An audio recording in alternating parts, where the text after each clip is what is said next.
नमस्कार प्रेक्षकांनो, तुमचं सर्वांचं मनपूर्वक स्वागत आहे. ठरलं तर मगचा आजचा रिव्ह्यू ऐकत आहात, म्हणजेच 11 जानेवारीचा रिव्ह्यू. चला मग पटकन सुरुवात करूया. सर्वात आधी नागराज काका सुमन काकूला घेऊन जात असतात आणि दुसरीकडे शिफ्ट करतात. तिथे त्यांचे हातपाय बांधून ठेवतात. बाहेर येऊन बघतात तर समोर हवालदार उभे असतात आणि तिथे लगेच अर्जुन, सायली आणि इन्स्पेक्टर तेही पोहोचतात. लगेच नागराज काका म्हणतात, आता महिपतला लवकर हलवायला पाहिजे. महिपतला नेण्यासाठी ते तिथे येतात. तेव्हा महिपत लगेच म्हणतो, आरडाओरडा करतो, ए नाग्या, कुठे नेतोयस तू मला? त्या बायकोला कुठे नेऊन ठेवलं ते सांग. नागराज काका त्यांना गप्पस करत राहतात आणि त्यांच्या पायाची दोरी सोडतात. महिपत शिकरेंचा आरडाओरडा चालूच असतो. ते लगेच त्यांच्या तोंडामध्ये बोळा घालतात कपड्याचं. नागराज काका बाहेर बघतात वाकून, कोणी बाहेर आलंय की म्हणून. सायली, अर्जुन, इन्स्पेक्टर सगळे शोधत असतात इकडे तिकडे आणि तितक्यात महिपत शिकरे तोंडातला बोळा बाहेर पडतो आणि ते लगेच ओरडायला लागतात, अरे नाग्या. तितक्यात तिथं प्रिया येते आणि पटकन तोंडामध्ये बोळा घालते. प्रिया फुल पॅक होऊन आलेली असते, उडी घातलेली असते तिने. पण ह्या आवाजाने अर्जुन, सायली, इन्स्पेक्टर, हवालदार सगळे त्या दिशेने धाव घेतात. दोघेही महिपतला उचलतात आणि दुसरीकडे हलवायला बघतात. बाहेर सगळे येऊन पोचलेले असतात.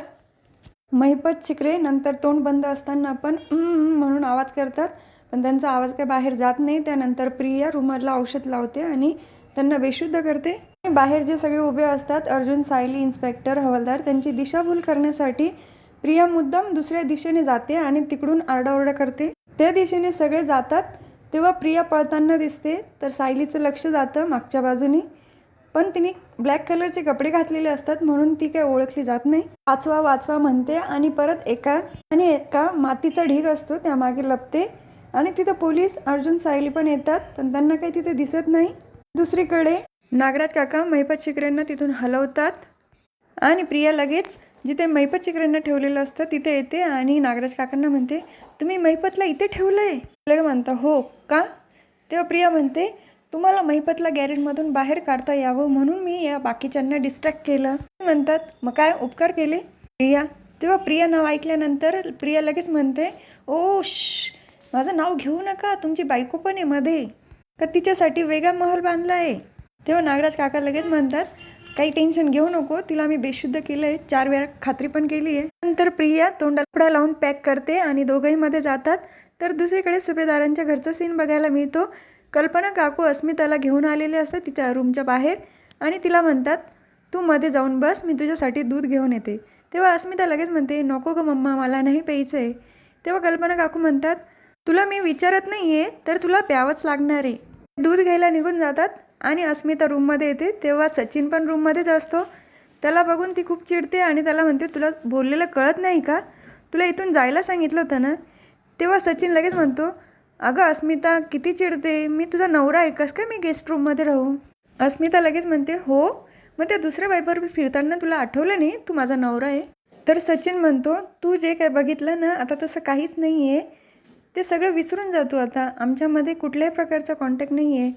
तर अस्मिता लगेच म्हणते, बरं ठीक आहे, आता काय काय विसरू मी? तू चेन्नईला जातोस म्हणून सांगितलं आणि त्या मुलीबरोबर होता आणि दिल्लीला गेला तेव्हा तिथे सेमिनार आहे म्हणून सांगितलं आणि तू इथेच होता त्या मुलीबरोबर पनवेलमध्ये, हे विसरायचं? तर सचिन तिला लगेच म्हणतो, अगं अस्मिता शांत हो, तुला धाप लागते. तेव्हा अस्मिता लगेच चिडून बोलते, बोलणार मी. तितक्यात सचिन तिच्या खांद्याला हात लावतो आणि म्हणतो, तुला त्रास होतोय, तू शांत हो. अस्मिता लगेच म्हणते, मला हात लावू नको, मला त्रास होतोय सचिन. तितक्यात अस्मिता मागे व्हायला जाते तर ती खाली पडते. तिथे लगेच कल्पना काकू येतात.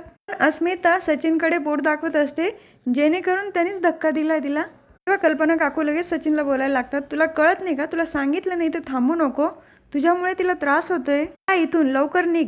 तर लगेच तो बाहेर निघतो. कल्पना काकू अस्मिताला पाणी देतात पण ती पाणीही घेत नाही. नंतर ती बेशुद्ध होते आणि कल्पना काकू लगेच आवाज देतात, आहो लवकर या. तर दोघेही उठवतात तिला पण ती काही उठत नाही. मग कल्पना काकू अश्विनला फोन करतात. तर दुसरीकडे सायलीला लक्षात येतं. ती अर्जुनला म्हणते, म्हणजे कुणीतरी हाक मारून आपली दिशाभूल तर केली नसणार ना? परत ते सगळे गॅरेजच्या दिशेने जातात आणि घरी पूर्णाजी स्वतःशीच बोलत असतात, कधी नव्हत तन्वीला पोळ्या करायला लावल्या, त्यासुद्धा तिने केल्या नाही, विमलला सांगून सटकली इथून. तेवढ्यात किचनमध्ये कल्पना काकू येतात आणि अस्मितासाठी सरबत बनवायला घेतात. तेव्हा पूर्णाजी त्यांना विचारतात, अगं काय झालं, एवढी गडबड का करतेस? तेव्हा त्या सांगतात, अस्मिताला धाप लागली आहे आणि तिच्यासाठी सरबत बनवते आणि तिचा नवरा आहेच तिला त्रास द्यायला, तर पूर्ण आजी पण लगेच अस्मिताच्या रूममध्ये जातात. तर दुसरीकडे प्रिया आणि नागराज काका तिथे रूममध्ये येतात, जिथे महिपत शिकरेंना आणि सुमन काकूंना ठेवलेलं असतं. तर प्रिया लगेच सुमन काकूंच्या तोंडासमोर चुटकी वाजून बघते की त्या नक्की बेशुद्ध आहे की नाही, आणि नागराज काकांना म्हणते, अहो काय दशा केली तुमच्या बायकोची तुम्ही, मला हिची दया यायला लागली हां. पण नागराज काका लगेच म्हणतात, दया ही बाई माहिती आहे ना किती खतरनाक आहे. प्रिया लगेच म्हणते, माझ्यासाठी नाही हां, तुमच्यासाठी, मी काय केलं हिला अजून काहीच माहीत नाही आहे. नंतर ते दोघंही त्या दोघांना दोरीने पॅक बांधतात.